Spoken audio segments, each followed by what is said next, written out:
Hi you guys, welcome back to my channel. If you're new, my name's Kendall.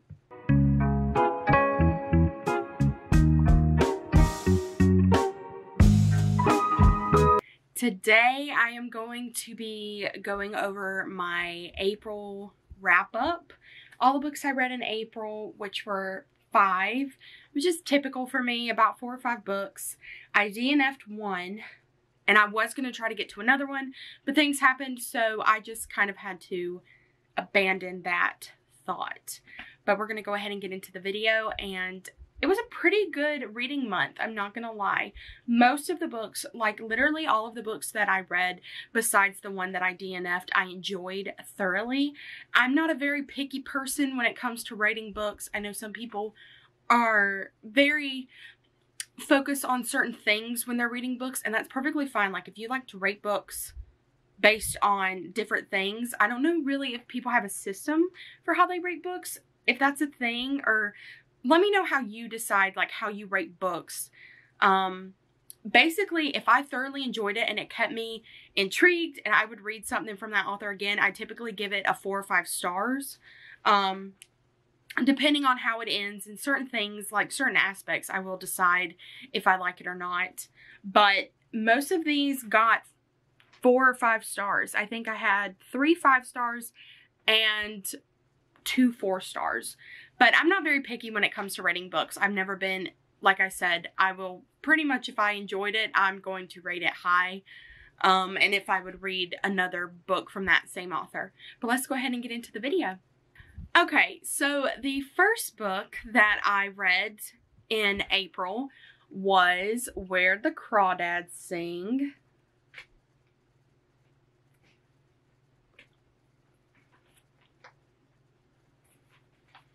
So in this book, you have your main character, Kaya, and it is set in North Carolina in the swamps, basically, and Kaya is living by herself as a young girl, and she's having to learn to take care of herself, and people don't see her as one of them because she lives in the swamps, and she's just not like everybody else, which is perfectly fine, but you know how society can be when it comes to things like that. I pretty much trust anything that comes from Reese's Book Club because she is very good at picking books that interest me. But Kaya is, you know, she meets this guy and from a young age and likes him, but then things happen, and then she meets this other guy in her adult life, and then the other guy comes back. It's just a mess. But basically the book starts out with the guy that she's starting to see in her adult life is dead. And that goes into this back and forth of flashbacks and where Kaya is now, and then it goes into the trial. It's probably my favorite book, honestly, of all time at this moment. It's a murder mystery. Kaya's learning things about herself. It's got romance. It has everything. Like, the only thing it's missing is maybe some sci-fi fantasy elements, which would not make sense in this book for obvious reasons.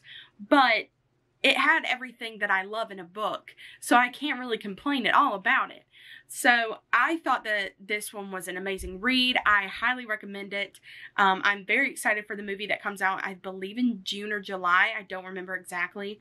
But I cannot wait. I hope that the movie does this book justice. The next book I actually told you guys was my first V.E. Schwab book that I was ever going to read, but that is not true. It is my second. I read City of Ghosts by her, which is her, like, a spooky middle grade series that she has, but I only read the first one. I have the second one and I need to read it, and I need to read the third one as well. But this one, it was her young adult book, but it is more like, it's more of me getting into her writing, and that is Gallant by V.E. Schwab. First off, I was very excited about this book because look at the cover, and it had mixed media within it, and I don't know if you can tell very well by that one, but it has mixed media and just really cool illustrations and things like that in it. So we're following this girl who is Olivia Pryor, and she's not deaf, but she's mute, and she doesn't talk. She does know how to sign, so she normally communicates by doing sign language. She has never known her parents, really. She doesn't know her father. She remembers her mother very vaguely, but she is in this boarding school of all girls, and she finds in her mother's notes and through a letter from her uncle that Gallant is where she belongs and it is her home. And she goes to Gallant, and she doesn't really belong there. Like, she theoretically, genetically, she belongs there, but she shouldn't be there. Her mother warned her, you know, do not go to Gallant. Did Olivia listen? No. Do most people listen when that happens? Absolutely not. So you're following Olivia, and she has this cousin, and he does not want her there. He is done with her. He's like, bye. But it's very, very interesting, and you have a lot of like creepy horror type moments, which I very much enjoyed, but you also have these down to earth moments where Olivia is finding herself and she is connecting with her family and learning like where she came from and what her purpose in the world is. And then you go into, you have a third, like a second dimension world, and it's just, it gives you Stranger Things vibes and Secret Garden vibes, which the Secret Garden meets Stranger Things is the best thing I've ever heard. This was one of my 4-star reads. I would have given it 5 stars, but there were a few things that kind of threw me off, and I'm not gonna lie, the ending was kind of upsetting. I thought it was very, like, you have this big climax, but then it was very anticlimactic at the end, and it just kind of, I would have preferred it in a different way. Again, I did not write this book. V. Schwab did not intend for it to end a different way, obviously, but that's just, I don't know, one of my preferences. I guess this was how that was the one that I judged most harshly, I guess. Was just trying to, I was hoping for a different ending. But I was very happy with this book, and I will be reading more of V. Schwab very soon. The next book I read in April was I Want to Eat Your Pancreas, and this is the complete manga collection. So I didn't even know that this book had a movie, but I've seen around that it does. So I haven't even looked into it yet or checked out if it does or not, but I really need to, just to see what it's like. But this book was so upsetting. You already know that the main character, who is Sakura, is dying from a pancreatic disease. And it literally begins with her, she's already dead. And that I was not prepared for. It was very upsetting, and the end threw me for a loop. Like, even though you know things that are going to happen in books when they foreshadow it and stuff like this, in this instance, it still kind of hit me hard. And I was like, what is happening? It set off the waterworks in me. This book will make you cry. So even if it does look like a springtime read and it's a really beautiful book, you need to go in expecting to feel some emotions, because you're definitely going to. The next book I read, I have no idea why it took me so long to get to this series. I just want to abandon my TBR, read the rest of the series. I'm not going to, but there are a lot of books that are out now that are making me want to just say, forget any TBR I have, and let me just read what I want. I'm a very big mood reader, so it's very hard for me sometimes to stick to what prompts I'm given or things like that. Like, I do like my wheel that I spin, but I try to pick books that do fit the prompt, but that I also want to read at that moment, because like I said, I'm a big mood reader, and that's what I like, that's what I enjoy. So I'm not going to force myself to read books that I don't want to read. I am going to follow Lauren, the DNF queen, and if I don't like it, I'm not going to read it. I will DNF it if I don't like it, or if I'm not feeling it, I will put it on my not right now. which Olivia introduced me to. You know, sometimes you read a book and it's not necessarily that it's bad, you're just not in the mood for it. And I've done that a lot of times, and I kind of just assumed that I was DNFing it, but I wasn't. I was just doing the not right now. But anyway, the next book I read was Shatter Me by Tahara Mafi. Look at this gorgeous cover. This book, it looked longer than what it really was. Let me see if I can explain that to you. So the book really ends like right here, but it has like an extra 100 pages. And that is because it includes Destroy Me, which is Warner's novella after this book. But honestly, I don't know. I'm not really into novellas all that much. It depends on if the novellas are actually going to show me things. But if it's reading something that's kind of the same type of thing, but it's just from a different perspective, I'm not really interested in it. I did like the A Court of Frost and Starlight, which is the novella for the A Court of Thorns and Roses series, but it's not like the same type of thing happening and from a different perspective or somebody else's thoughts. Like, it's actually another type of story that you are getting into. So that one was a cute and fun novella, but I honestly just didn't feel like reading Warner's novella, and that was not part of my TBR, so I didn't do it. But I loved this series. Tahara Mafi, this is the first book I've read of hers, and I just love the way that she wrote the characters. Plot twists are her thing, apparently, because she can just write them very well. There were a lot of things in this book that I did not see coming, and I don't even know. Like, I don't even know what to think after this. I know a lot of people, okay. It's very fun for me, like, when I see people reading A Court of Thorns and Roses and people are hyping up Tamlin. I think it's fun to watch them hype up Tamlin because they don't know what's gone on in the book. They don't know what happens, and it's just funny to me. So I like doing that. So I'm wanting to do that with you guys basically right now. I have seen people hype up Warner. Why? I do not know, because he is a terrible human. I hate him right now.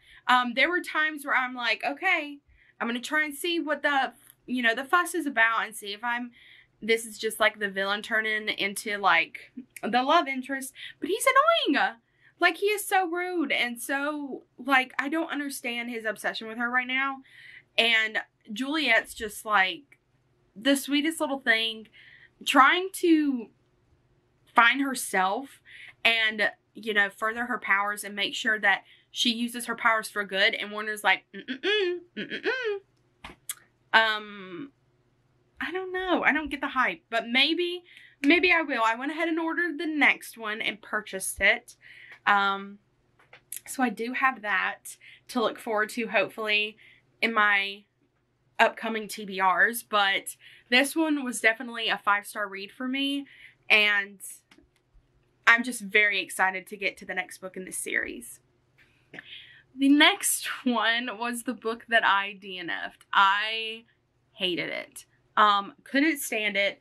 Tried my hardest to keep reading, but just couldn't do it. I was very confused on this book because I'm looking at the Goodreads right now, because it had, I'm pretty sure, like, pretty good reviews for this book. It has a 3.4 rating, so it's, about 3.5 stars. But I was looking at it and most people gave it 3 to 4 stars. I hated it. I don't get the hype. I really don't understand. I'm pretty sure I left the book itself at the place that I work, the house that I work at, because I just didn't care about it that much. And I'm probably going to be putting it in my unhaul video, which is coming hopefully soon. I filmed part of it the other day. I'm going to be filming different parts of it because I have so much to go through. I have not done an unhaul video for so long, and it's ridiculous. But I'm very, very bad, which I will mention in the video. I'm very bad about I always take the dust jackets off of the books that I read, and sometimes I'm very bad about, like, sitting them down. Like, I have Bone Crier's Moon sat here, but the book is, like, up at the top. And sometimes I'm very bad with keeping up with them and putting them back on afterwards, but we'll work on that.